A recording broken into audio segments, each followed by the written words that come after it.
Assalamualaikum warahmatullahi wabarakatuh. Okey, hari ini cikgu ambil kesempatan untuk membuat satu video berkenaan topik pada hari ini. Okey, topik pada hari ini cikgu akan buat dua slot video yang mengandungi dua tajuk kecil berkenaan dengan tajuk daya. Okey, jadi ini adalah video cikgu yang pertama. Murid-murid, nanti ada lagi satu video yang kamu akan lihat untuk lanjutan kepada video yang pertama ini. Okey, untuk hari ini kita telah pun masuk tajuk yang baru, iaitu tajuk yang ketiga, iaitu sains fizikal. Kalau kamu ingat kembali pembelajaran cikgu yang lepas-lepas, kita telah pun belajar tentang kemahiran saintifik, tajuk yang pertama. Tajuk yang kedua yang baru saja berlalu, kita telah pun belajar tentang sains hayat. Dan sekarang ini adalah tajuk ketiga, ialah sains fizikal.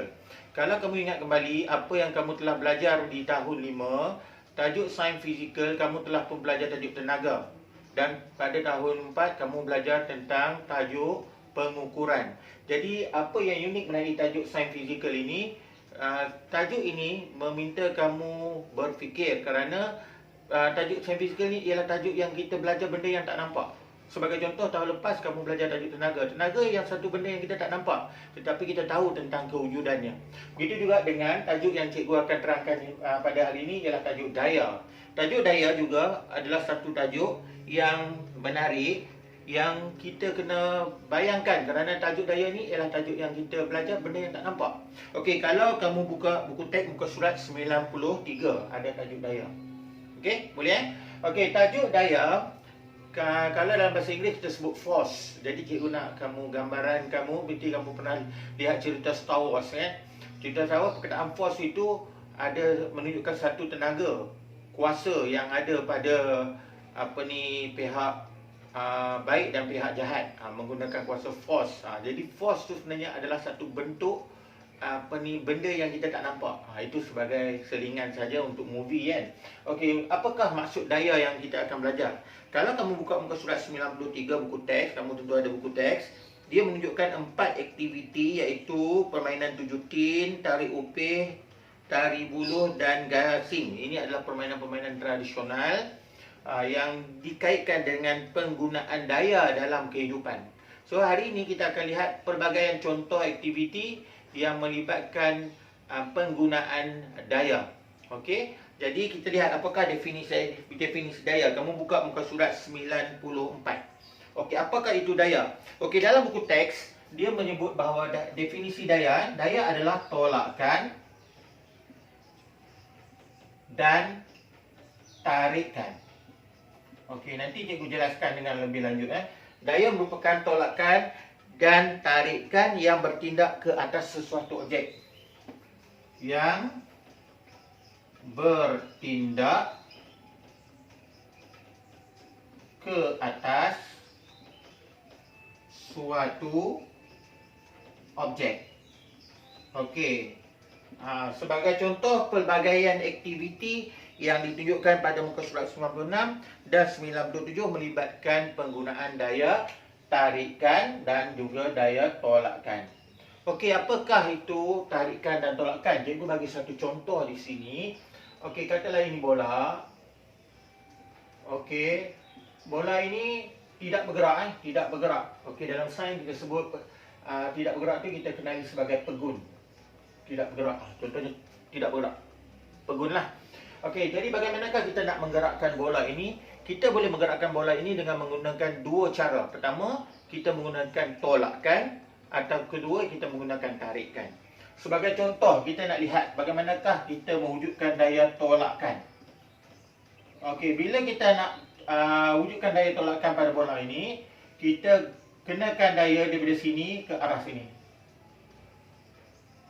Tolakan sama ada kita menggunakan tangan, kita juga boleh menggunakan kaki untuk menyepak bola. Menyepak bola itu adalah satu penggunaan daya tolakan.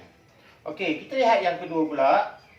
Contoh yang kedua, masih lagi bola yang dalam keadaan pegun. Okey, bagaimanakah kita nak mewujudkan daya tarikan? Daya tarikan. Daya tarikan ni cikgu tak nak bola lah. Bola ni susah sikit. Cikgu nak bagi kamu contoh yang biasa cikgu ubah sebagai kotak. Okey, kotak ni kita nak guna daya tarikan. Contoh kita ikat tali. Kita tarik tali ni. Ini akan mewujudkan satu daya yang bernama daya tarikan.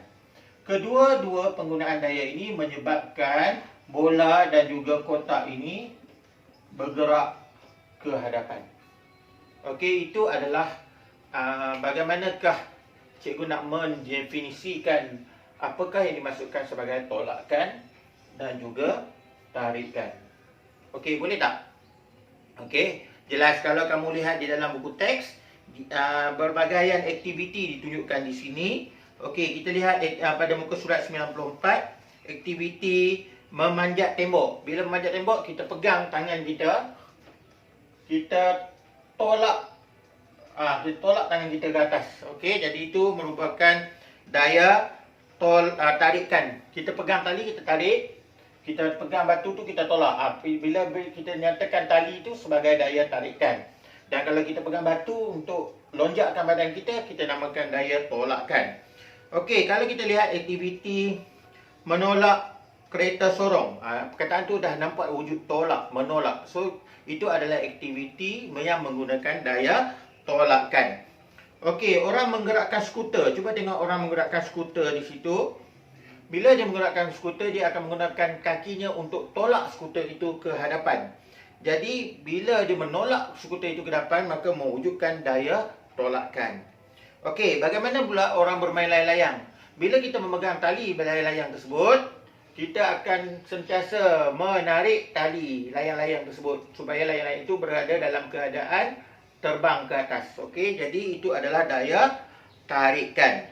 Okey, aktiviti memancing. Bila ikan dapat pada joran, kita nak dapatkan ikan itu, kita akan menarik joran tersebut.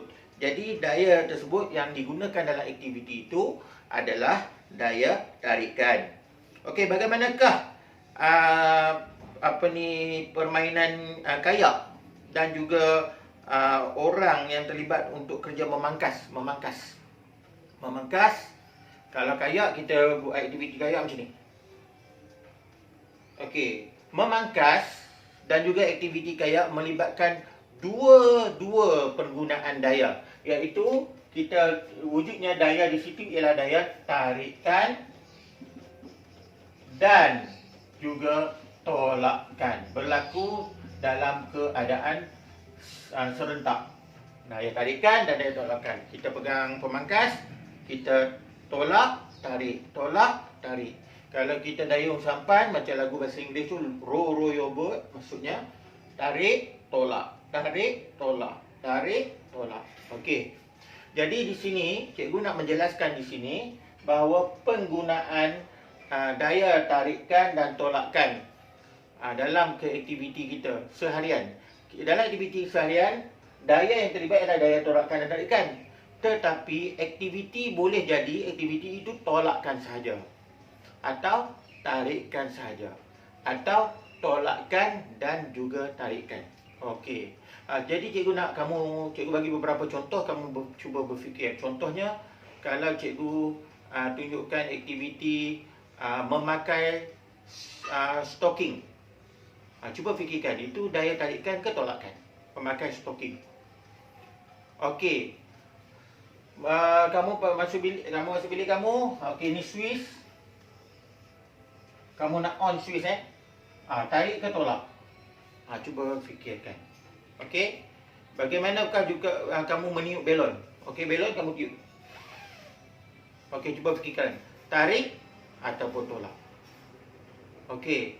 Di rumah, ibu kamu sedang setrika baju. Aktiviti setrika baju tu tarik ke tolak? Cuba fikirkan. Okey, jadi selepas sahaja selesai video yang seterusnya, cikgu akan beri latihan. Jadi kamu akan cuba berfikir apakah aktiviti-aktiviti yang ditunjukkan itu dan apakah daya yang terlibat, sama ada daya tarikan, daya tolakan atau tarikan dan tolakan.